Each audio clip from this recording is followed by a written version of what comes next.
From the New York Times, this is The Interview. I'm Lulu Garcia-Navarro. At some point in almost every performance she gives, Julia Louis-Dreyfus has this look. If you've watched Seinfeld, The New Adventures of Old Christine, or Veep, you definitely know it. It's that perfect mix of irritation and defiance, like she's saying, "Try me." That spikiness has always felt revelatory to me, especially 3 decades ago, when Julia was first putting these kinds of women on our screens. In recent years, she's been moving in new, more introspective directions, but still pushing against conventional wisdom about women. That's especially true on her wonderful hit podcast, Wiser Than Me, where she interviews older female celebrities. She's also doing more movies, including 2 independent films with the writer and director Nicole Holofcener about the struggles of middle age. And she's got a recurring role in the Marvel Cinematic Universe. Her newest movie is called Tuesday. It's directed by Dinah O. Pusich, and in it, she plays a mother whose teenage daughter has a terminal illness. It's a surreal, dark fairy tale. One of the main characters is a CGI parrot who represents death. And as she told me, she was nervous about taking it on. Clearly, even in her 60s, Julia is not done challenging herself and those of us watching her. Here's my conversation with Julia Louis-Dreyfus. Hi, Lulu. How are you? I'm great. How are you? I'm good. I have a lot of questions about the new movie, but it's a pretty heavy film. So I just want to warm up a little with some other questions before we get into that. Sure. Am I right that you're in a new Marvel film at the moment? It must be a very different kind of set to be on. Yeah, it really is. What's it like when you're actually on set? I mean, is it as sort of manic as it might seem? No, it's not manic at all. It's very well organized. It's very methodical. And I don't mean that in a negative way. Particularly on this film, they're very much focused on, frankly, the human story, believe it or not. And I think they're trying to sort of go back to their roots, as it were, for real. And so there's a lot of focus on that. They're trying to stay away from as much, I guess you call it CGI or whatever, as possible, so that the stunts are like everywhere. And in fact, I had to do a couple, which I loved. What stunts have you been doing? And what's that been like? Because you normally do movies with stunts. No, well, I've been in movies with stunts, but not in really ones I've performed. And by the way, I'm making this out to sound like I'm like flying through the air like Captain America or whatever, but I'm not. So it's just a very, very, very, very brief stunt. It's practically nothing, so I don't want to... You're not doing a Tom Cruise, like flying over a canyon? No, I'm not on the motorcycle jumping off a cliff. But even the little bit that I did do took a few days of rehearsal, and it's gobs of fun, in fact. The only thing I don't like is being away from home, but other than that, it's really been a very happy experience. I'm not kidding. It's wild to witness it. For example, I'll just say one other quick thing. On set now, one of the 2 editors is on set and is doing a rough edit as we're shooting. And the reason for this is so that it's if you have the budget to do that, you have to have a certain budget to be able to do that. But ultimately, I think it's a financial savings, because then in the moment, on the day, it's like putting pieces of a puzzle together to get these things right. And if you realize you need that angle of this hand coming in from that direction, you can get it on the day, as opposed to trying to reshoot it or realizing in the edit room 6 weeks later. So it's a wild amount of detail and attention. Do you have complicated feelings about what the superhero franchises have done to films in general? Because when you've chosen to do films lately, they've been sort of smaller films, there've been more intimate films, and then you have, these massive franchises that have taken over in so many ways. So I'm just wondering how you look at that. I look at it gratefully. I mean, there's no guarantee that just because a movie is in a franchise, it's going to work. There's scores of examples of exactly that. And even in the Marvel universe, they've had some clunkers. So I'm not sure that the size of a franchise is the problem with the entertainment business. I do believe that the corporations eating up corporations may be more of the problem, but not the franchise itself, if that makes sense. You mean the consolidation in the industry with less competition and therefore... Yeah, and lots of cooks and lots of people with opinions. And so the idea of a new idea or an independent idea or an outside-the-box idea is harder to sell, to make, it seems. Well, I guess that dovetails really nicely. Let's talk about Tuesday, your new film, because that is exactly sort of the opposite. It is a small film. You play the mother of a terminally ill teenager, but this is also a fantasy film in that death is portrayed by a talking parrot. Why did you want to do this film? Well, I read the script and I was immediately intrigued by it because it was so unusual.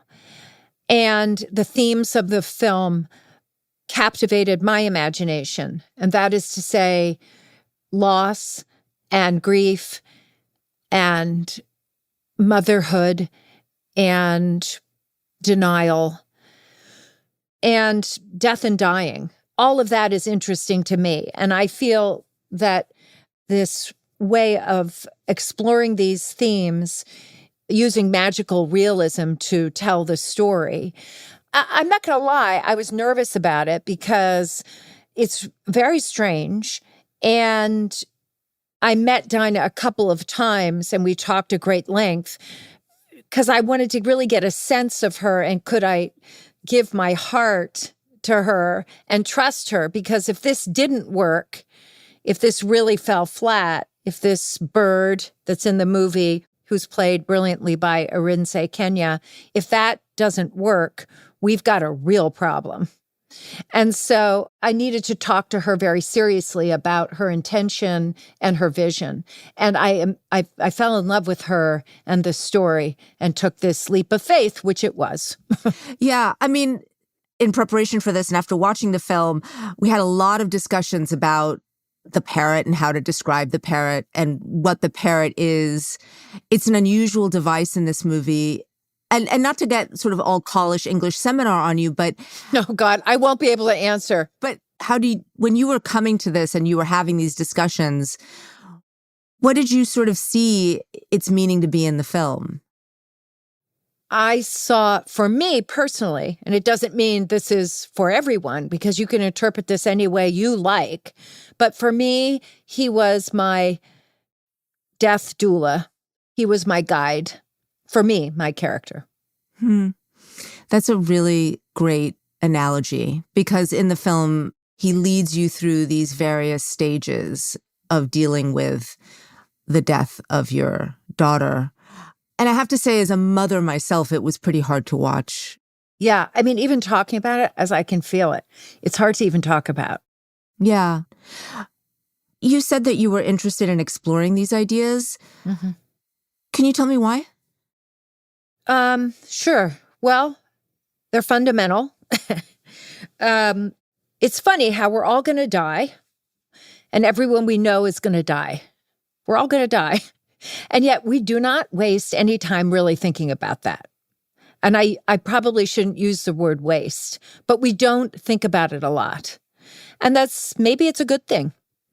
But it is amazing because we all have that in common. And it's not something you go through life considering a lot. I've lost people very close to me in my life, and those losses are hard to reconcile, still are. I've given birth to 2 children, and I don't want to be misunderstood, but there's something about giving birth and the awesomeness of that. And then when my father died and I was with him when he died, there is a similar thing, the waiting. And I was struck by how similar that was in certain ways to waiting for a baby to come. And it has a mystery to it that is undeniable, as does the birth of a person. And, I myself had cancer now many years ago, but even so, the idea of that sort of coming to knock on your door was like alarming, shall we say, which is the understatement of the century. But did it give you a different relationship with your own mortality? I mean, you described it as something knocking on your door. It did. Not that I thought I'm leaving, that I'm going to die from this then. I wouldn't allow myself to think it, but it was right here chirping in my ear.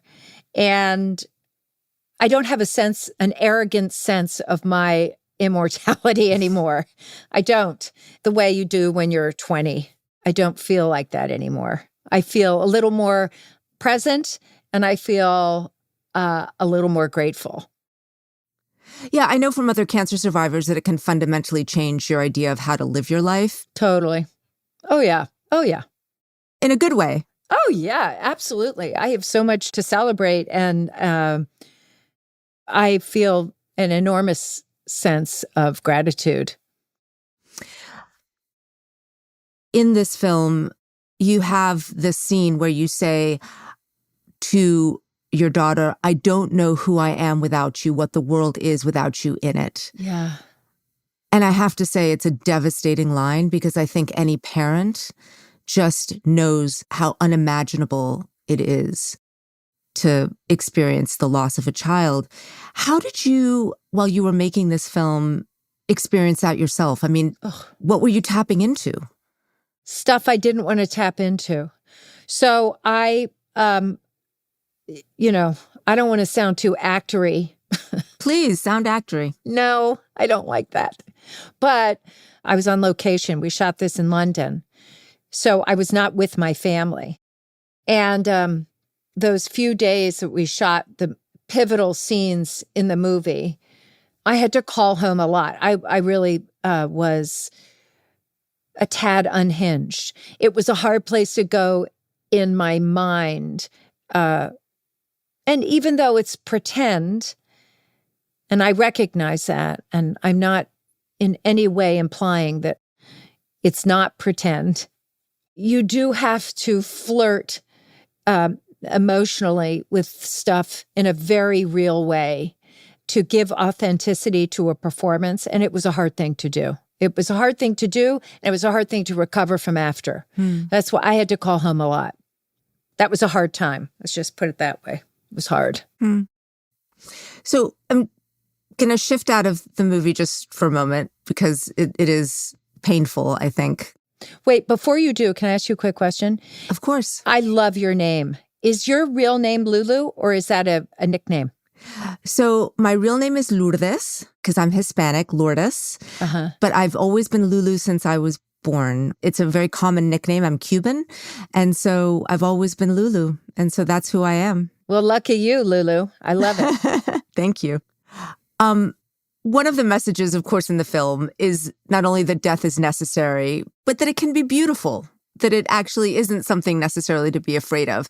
And I recently heard an episode of your podcast, Wiser Than Me, where you interviewed Patti Smith, and you talked about the different ways that you've processed the death of people in your own life. Have the conversations you've been having on your podcast helped you process the sort of many ways, the surprising ways in which people just deal with the hard things in their life?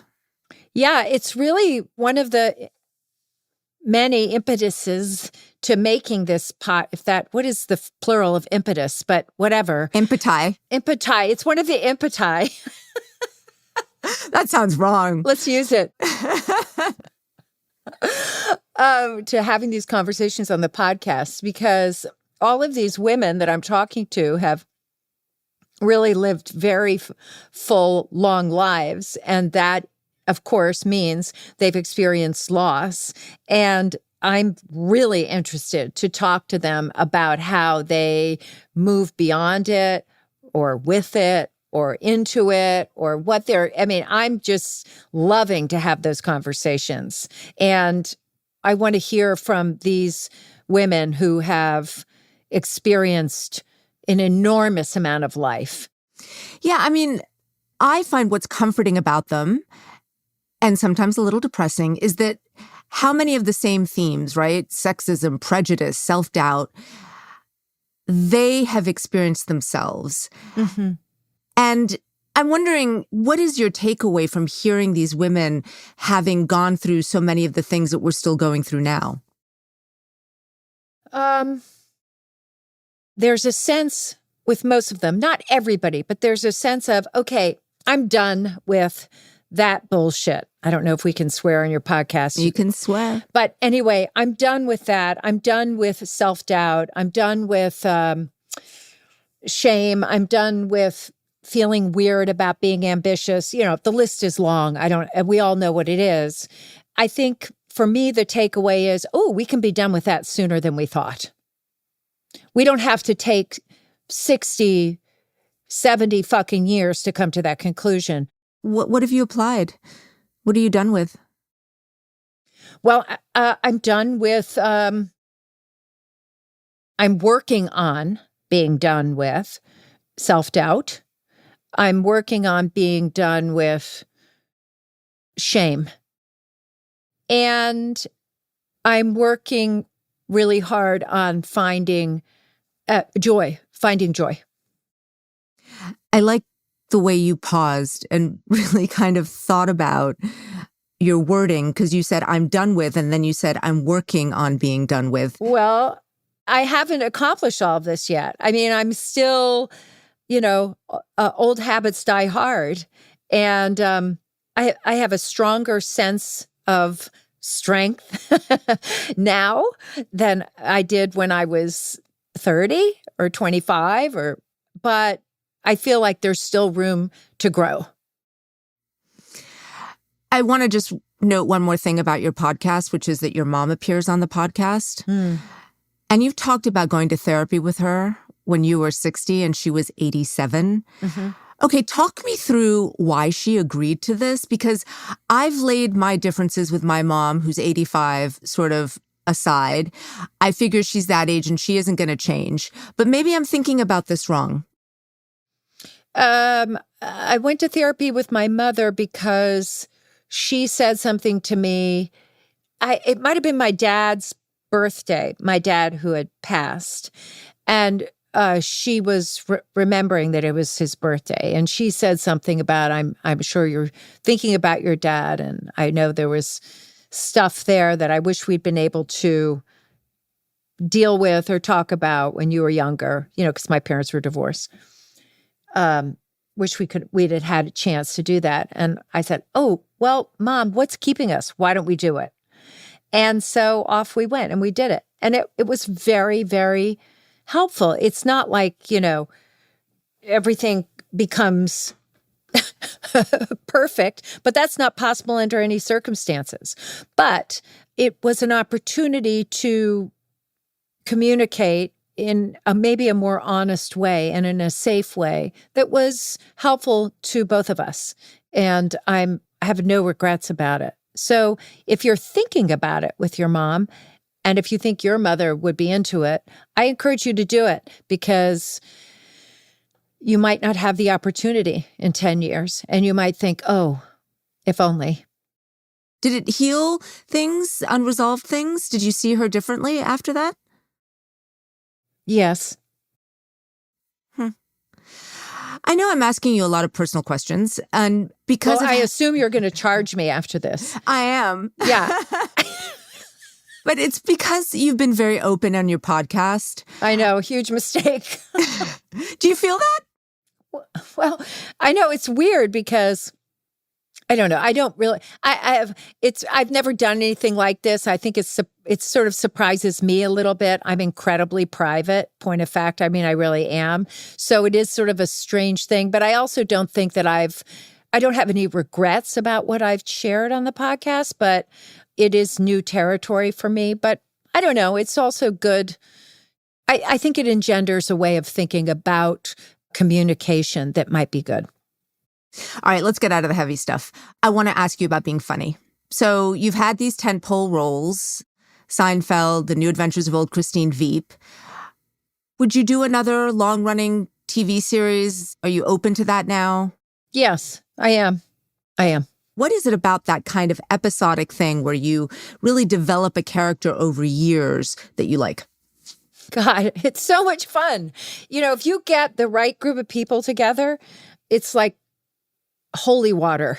It's so magnificent. It's like a team sport. It's team play, and it just doesn't get better than that.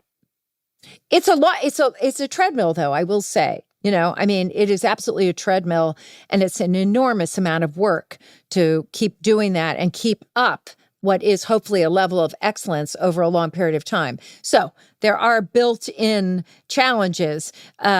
So maybe a limited series might be a little more doable right now, because to get locked into an 8-year run on something might be a little daunting. But people aren't doing that anymore anyway. Everything is much shorter lived, it seems, entertainment-wise. Thinking about Seinfeld and just how things are made now, could Seinfeld be made now? Probably not. What the hell's happening in network television anymore? When Seinfeld was made, it was really unlike anything that was on at the time.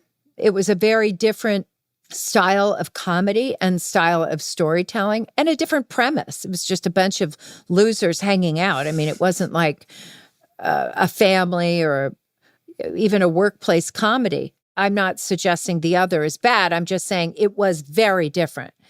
So I would say one main reason it wouldn't be made now is because it's hard to get anything different recognized. And particularly nowadays, everyone's sort of running scared, it seems, Although I will say, actually, I say this, and then I will also say that, like, at A24, where this movie was made, they are not scared of different. Are you worried about where Hollywood's at right now? Little bit. Mm-hmm. I am a little bit. I hope, people need to be entertained. People like to be entertained. So it's not like I feel it's not going to disappear, but it's going through a transition. I don't know how it's going to end up. So one of the things that I was thinking, though, when I was looking at your characters on these long-running series, Selena Meyer on Veep, Elaine on Seinfeld, even Zora, the character on Tuesday, they're often not very likable people.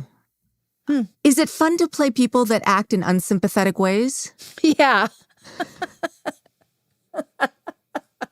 It is. I love that. Why? Because it's so interesting. I don't know. I like an anti-hero. It's more, and also, isn't that what people, nothing is pure. Nobody's pure. Everyone's makes horrible mistakes and fails. And I think that's more interesting. And I think conflict is more interesting. And I think it's funnier. When you say it's funnier, obviously conflict is a great source of comedy. But I guess what I'm asking you is that is there an unlikable part of you that you bring? And I'm just wondering if I can't believe I just asked you that. Yeah, wouldn't it be funny if, as you said that, like horns came up out of my head and my tongue rolled out, and it was like a spiked tongue. Yes, I am unlikable. Not that you're unlikable. I think you're lovely. What I'm saying is, for example, I think that, and I am quite proud of this, I'm a pretty prickly person. So I guess that's what I'm asking. Is it because maybe you think you're too nice in real life that you're drawn to these characters, or maybe that's part of you too, that you're a sort of maybe difficult person and you are drawn to them because that kind of exemplifies something about yourself? Well, I don't think I'm a difficult person. I wonder what other people would say. I am an opinionated person, and I have strong opinions and strong instincts. And I think you're awful, Lulu. Thank you, Julia. You're a prickly bitch is what you are. No, but anyway, I really do. I am not like these people I play, but I am interested, I guess, in some aspect of myself that, like, for example, with Selena Meyer, she was essentially 2 years old and thought that the world revolved around her, and any mistake she made was simply not her own. It was somebody else's. And that's a fun ego thing to tap into, to not consider anyone else around you other than yourself. And what does that mean? What does that mean when somebody does that? It means they haven't been well nurtured. That goes without saying. But it's also an incredibly funny place to start with a character. You know, talking about Veep, it does make me wonder about how hard it is nowadays to be funny about politics. And you are very political. You even hosted the DNC in 2020. One of the things that people say that they like about Trump is that he's funny. And maybe they mean that he's entertaining in a shocking and irreverent way. I'm looking at your face. You clearly don't think that he's funny. No. But one thing that people do say on the other side about the Democratic Party is that it's become too puritanical. Your former co-star Jerry Seinfeld recently made news for talking about political correctness in comedy.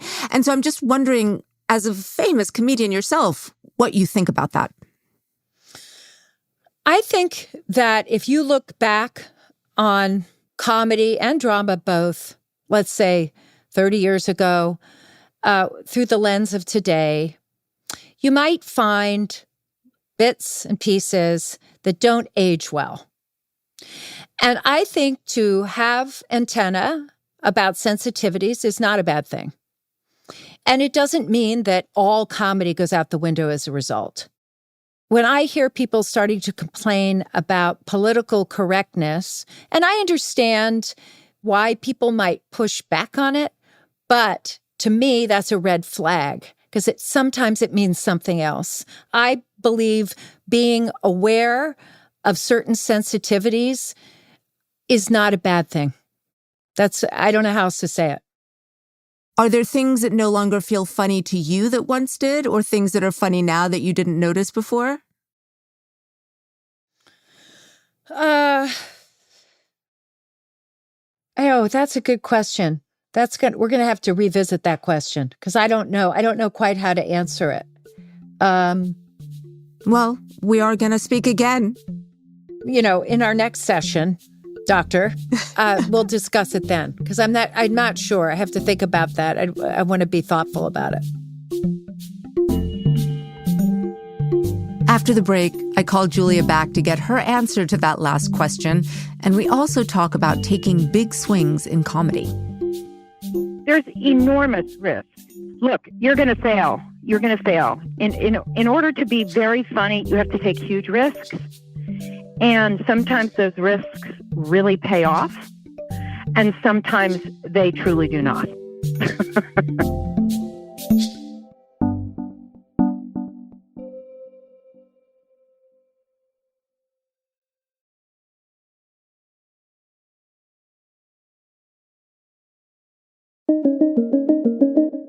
Hi, this is Lulu. Well, hello, Lulu.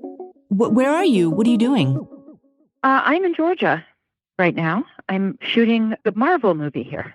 Ah, we talked about the Marvel movie, so you're actually down there doing your thing.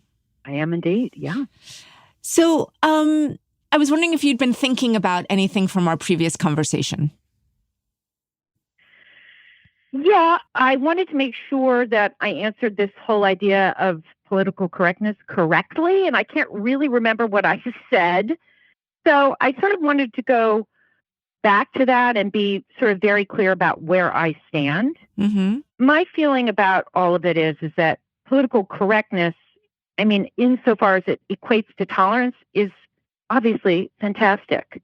And of course, I reserve the right to boo anyone who says anything that offends me while also, respecting their right to free speech, right? But the bigger problem and I think the true threat to art and the creation of art is the consolidation of money and power. And all this siloing of studios and outlets and streamers and distributors, I don't think it's good for the creative voice. So that's what I want to say in terms of the threat to art. Yeah, I mean, I was also thinking more about what you said and having brought up Jerry Seinfeld and his comments about comedy. And my intention wasn't to put you on the spot, but more to understand how you think about risk-taking in comedy. There's enormous risk. Look, you're going to fail. You're going to fail. In order to be very funny, you have to take huge risks. And sometimes those risks really pay off. And sometimes they truly do not. And you have failed miserably. But that's the joy and the tragedy of doing anything funny. You said, though, that last time it wasn't a bad thing to have sensitivity in comedy. Do you think it makes comedy better that people are now more attuned to how some of their comments might be received? I don't know I can't judge that if it's better or not. I just know that, the lens through which we create art today, and I'm not going to just specify it to comedy. I think it's also drama. It's a different lens. It really is.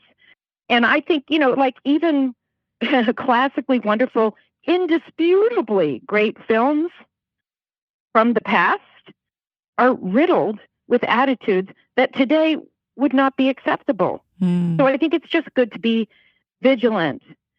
I was thinking about this. I thought, well, I mean, like pretend this show, your show, The Interview, was being made 40 years ago. I would posit that diversity would not be something you would be considering in terms of the guests that you would bring to the show. Okay, so that's interesting, isn't it? I mean, things have shifted. And in that case, I would say things have shifted very much for the good. And also, actually, Lulu, probably you wouldn't be the host. I think, Julia, you're probably right. So I think we have to sort of keep working to make it better, warts and all. So what I was thinking about our previous conversation was a moment where I asked you about unlikability. And I was thinking that I used the wrong word. Okay. What I was trying to get at was how I've always admired, and this is the word that I would use now, the sharp edges that you bring to your characters. Does that description ring a little bit more true to you? Yeah. I don't play good girls. I don't play girls that behave a way that a good girl should behave. Or if they do it with bitterness and anxiety. So I've played a lot of characters who push back on the position that they're in, that are not content with their place in the world. And I would say women are having their rights taken away. And women are not content. And I play women like that. Do you think you're still trying to prove yourself? Always, yeah. Really? Oh, yeah. Like on Tuesday in this movie coming out, that I'm certain nobody would have considered me for that role 20 years ago or something. And that's probably because, they just thought of me only as, a ha-ha funny person, We left our last call on a question you wanted to think some more about. So have you had any thoughts about how your sense of humor has changed or not over the years? Oh, sorry, I forgot to think about it. But I didn't do my homework. Oh my God, Lulu. I'm so sorry. Please let me pass. Please. I don't know. I think my working sense of humor, that is to say, what I bring to my performance, I think that's probably gotten better. I've been in the presence of so many people from whom, through osmosis and watching them work, I have learned things about physical comedy, about the nuance of comedy, about the smallness of comedy. But there's always room to learn more and for me, that is an incredibly joyful adventure. That's my last minute procrastinating cliff notey answer.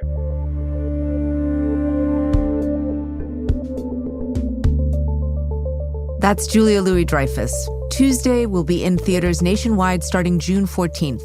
This conversation was produced by Seth Kelly. It was edited by Annabelle Bacon, mixing by Afim Shapiro. Original music by Dan Powell, Diane Wong, Elishaba Itub, and Marian Lozano. Photography by Philip Montgomery. Our senior booker is Priya Matthew, and our producer is Wyatt Orm. Our executive producer is Allison Benedict. Special thanks to Rory Walsh, Renan Borelli, Maddie Masiello, Jake Silverstein, Paula Schumann, and Sam Dolnick. If you like what you're hearing, follow or subscribe to The Interview wherever you get your podcasts. And to read or listen to any of our conversations, you can always go to nytimes.com/The Interview. Next week, David Marchese talks with Serena Williams about life after tennis. That had been my life for over 40 years. And so it was like, you don't go from literally a 40-year career to just going, okay, what do you do today? Nothing. I'm Lulu Garcia Navarro, and this is The Interview from The New York Times.